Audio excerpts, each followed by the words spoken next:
If you've ever felt that undeniable pull, maybe even a terrifying one, towards a destiny that just keeps you up at night, then you already get the core of Paulo Coelho's The Alchemist. Mm. Today we're doing a deep dive into this global phenomenon.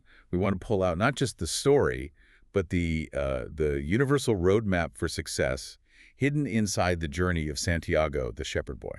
And that's what makes it so remarkable. It takes this really abstract idea of purpose and makes it actionable. It grounds destiny, or what he calls the personal legend, in a way that feels, well, it feels relevant to anyone thinking about making a big change in their life. So let's set the stage. We meet Santiago, a young guy in Andalusia. He chooses to be a shepherd instead of a priest, which, his father wasn't too happy about. He loves the freedom, the travel, but his comfortable life gets completely turned upside down by a dream. A recurring dream. Right. Over and over, a child shows him this hidden treasure buried near the Egyptian pyramids. And that's the spark. That's the catalyst. He goes to a gypsy woman first, but then he meets this old man who seems to appear out of nowhere. Melchizedek. The king of Salem. And he's the one who gives a name to what's driving Santiago. The personal legend. Exactly. It's your highest calling, the path that the universe, or God, has laid out for you. And the book says that when you're on that path, you feel this incredible enthusiasm. But it's not that simple, is it? It's not just about finding the legend. No, the real problem is confronting the 4 big obstacles that stop us from actually going after it. Before we get to the obstacles, let's talk about those first 2 guides. The gypsy confirms the dream, but she wants 10% of a treasure that doesn't even exist yet. A payment based on hope. Right. But Melchizedek, the king, he asks for 6 of his sheep. Yeah. Real living sheep. Why is his request treated as the more profound one? I mean, the gypsies is the better deal, isn't it? It costs nothing up front. That's a great question, and it really cuts right to the book's philosophy on commitment. The gypsy asks for a promise. It's easy. It requires no immediate sacrifice. But Melchizedek, he demands something tangible, a part of Santiago's current life. So the message is? The message is that pursuing your personal legend demands a real, immediate sacrifice. You have to sever ties with your comfortable reality. You have to pay the price of admission right now. You have to burn the boats. Yeah. And Melchizedek, he gives something back. He reveals what he calls the world's greatest lie. And that lie is the belief that at a certain point, you just lose control. That your life is controlled by fate. Exactly. It's total resignation. If you believe that, you have the perfect excuse to stop trying because, hey, it's out of your hands. That's a huge mental block to overcome before you even start. It is. But he also gives Santiago the ultimate piece of encouragement. When you want something, all the universe conspires in helping you to achieve it. And he gives him a physical tool, too. The stones, Urim and Thummim. Right. Black for yes, white for no. A kind of magical decision maker. But then he immediately tells him to try not to use them. What's that about? It's a lesson in self-reliance. The stones are a fallback, a comfort. But the real goal is for Santiago to learn to read the omens himself, to trust his intuition, to learn the language without words. So the stones are just a reminder that he's the one in charge of the decisions. He is. It's his journey. Okay, let's get to those internal roadblocks. Yeah. You said Coelho names 4 major obstacles. These seem critical for anyone listening. They're the silent killers of a dream. The first one is maybe the most powerful. Being told from childhood that it's impossible. Oh, yeah. All those layers of prejudice and fear and guilt, they build up until you're convinced your dream is just irrational. You just internalize all that cynicism. And the second obstacle? Love. Love. How is love an obstacle? It's the fear of hurting the people you love by leaving. Yeah. Abandoning everything stable to chase a dream can feel selfish, so people stop. They choose what they see as stability over their own fulfillment. Wow. Okay, that's heavy. What's the third? The fear of defeat. And that Coelho is specific here. He says people who fight for their dream suffer more when they fail because they don't have that excuse of, oh, I didn't really want it anyway. You're all in. You're all in. You have to embrace the scars and just trust that the universe is still working, even when it looks like a total disaster. Which brings us to the last one. The one Coelho calls the most dangerous. The fourth is the fear of actually realizing the dream. Fear of success. Exactly. That feeling of unworthiness that creeps in when the goal is right there. People self-sabotage. They make a stupid mistake right at the finish line because deep down, they don't feel they deserve it. And Santiago faces a huge test of this almost immediately. He sells his sheep, he gets to Tangier in Africa, and then what happens? He's robbed. Instantly. Every last penny. So wait, if the universe conspires in your favor, Why does the very first step end in complete disaster? That's the key question, isn't it? The book calls it the principle of favorability or beginner's luck. The universe gives you a little win at the start, selling the sheep, getting across the strait, just to whet your appetite.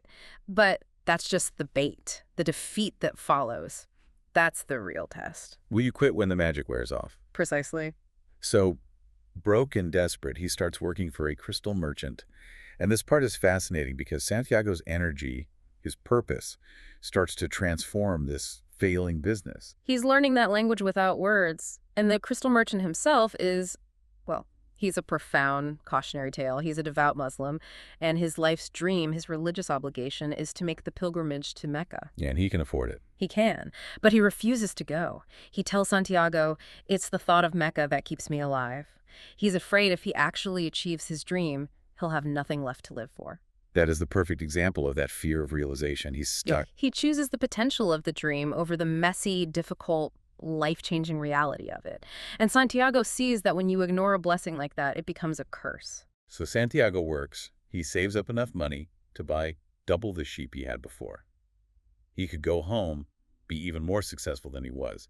It's a huge decision point. And he remembers a story Melchizedek told him about a boy carrying a spoon with 2 drops of oil. Right, the secret of happiness is to see all the marvels of the world. But never forget the drops of oil on the spoon. The balance. Yes. And Santiago realizes his sheep are the oil, their security, but they aren't the marvels. So he decides to continue, and the merchant just says, "Maktub." It is written. But how does that square with the idea that fate doesn't control your life?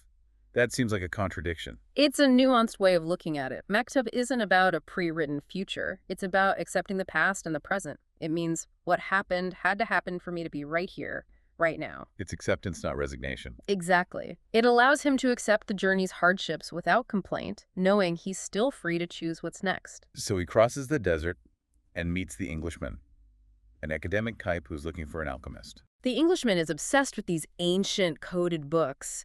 He thinks the secrets of alchemy, the philosopher's stone, are all locked away in complex texts. But Santiago's learning the opposite. He's learning that the truth is simple. Alchemy isn't really about turning lead into gold. That's just a metaphor. For what? For purifying yourself, for giving up the vanities of the world to become your best self. The purification of the metal is a mirror for the purification of the soul. And then at the oasis, he finds the most powerful part of that universal language. He meets Fatima. And it is instant. A deep, profound recognition, and he's immediately ready to give up the entire quest to stay with her. So this is that second obstacle, love, coming back in full force. It is. But Fatima's response is revolutionary. She tells him that true love doesn't possess. She's a woman of the desert. She understands waiting. She says love has to be an impetus, something that pushes you forward, not holds you back. The alchemist himself reinforces this. He gives him a pretty stark warning. A very harsh warning. He says if you stay, you'll regret it. The omens will disappear. Because if a man gives up his personal legend for love, then it wasn't true love to begin with. Because true love would never hold you back from your own fulfillment. It wants you to be fulfilled. Your joy contributes to the joy of the universe. Which leads him to the final ultimate test. The tribal wars are raging, and to save his life, the local chief demands he perform a miracle. He has 3 days to turn himself into the wind. So all these abstract metaphysical ideas suddenly become a matter of life and death. Literally. He has to speak to the desert, the wind, the sun, and finally, to the hand that wrote all, the soul of the world. He has to realize his own soul is just a part of that greater soul. And just before this test, the alchemist gives him maybe the most important lesson on fear. The fear of suffering is worse than the suffering itself. And no heart has ever suffered when it goes in search of its dreams. The anticipation is the worst part. Always. And he does it. He becomes the wind, terrifies the tribesmen, and proves he's learned the lessons. So the alchemist takes him almost to the pyramids. They stop at a monastery, and he actually turns lead into gold. He does. And as he divides the gold, he quotes this old proverb. Everything that happens once can never happen again. But everything that happens twice will surely happen a third time. He's warning him. Santiago's been robbed twice. And a third time is coming, which of course is exactly what happens. He finally gets to the pyramids, he starts digging where he feels the treasure is, and he finds nothing. And then he's attacked. Attacked, beaten, robbed by refugees. It is the absolute lowest point of the entire journey. But inside that brutal defeat is the whole point of the story. The beautiful irony. The leader of the thieves, he mocks Santiago. He tells him he also had a recurring dream. A dream about a treasure. A treasure hidden under a sycamore tree at a ruined church in Spain. A place where shepherds and their sheep often slept. The exact place where Santiago's journey began. And Santiago just bursts out laughing. He's full of joy. The treasure was never in Egypt. It was at home all along. The entire journey, all the pain and suffering, was just to learn where to look. He had to go all that way to understand the clue that was right in front of him from the start. The journey was the tool he needed to see it. So he goes all the way back to Andalusia, finds the church, digs the roots of the sycamore, And finds a chest overflowing with Spanish gold and jewels. He got the treasure, but he also gained everything else, the connection to the soul of the world. and he remembers his promise to the gypsy. He has to go pay her the 10%. Which means the journey isn't even over.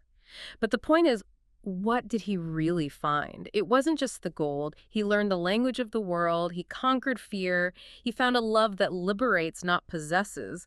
The knowledge was the real treasure. The purpose of the goal was to drive the change inside of them. Absolutely. And Coelho leaves us with this final thought, this little story about the Roman centurion who said to the rabbi, "My Lord, I am not worthy that you should come under my roof, but only speak a word and my servant will be healed." A small, simple act of faith. It's a simple act. And it reminds you that these huge, miraculous transformations, like becoming the wind or realizing the treasure was always at home, they all hinge on that one simple, non-rational leap of faith. So after all that, the question for you to think about is this. What small, seemingly insignificant action are you putting off today? That simple word of faith, or that choice to take just the first step, could that be the real catalyst for the miracle you've been waiting for? Don't let the fear of what you might lose keep you from the marvelous journey that's already waiting.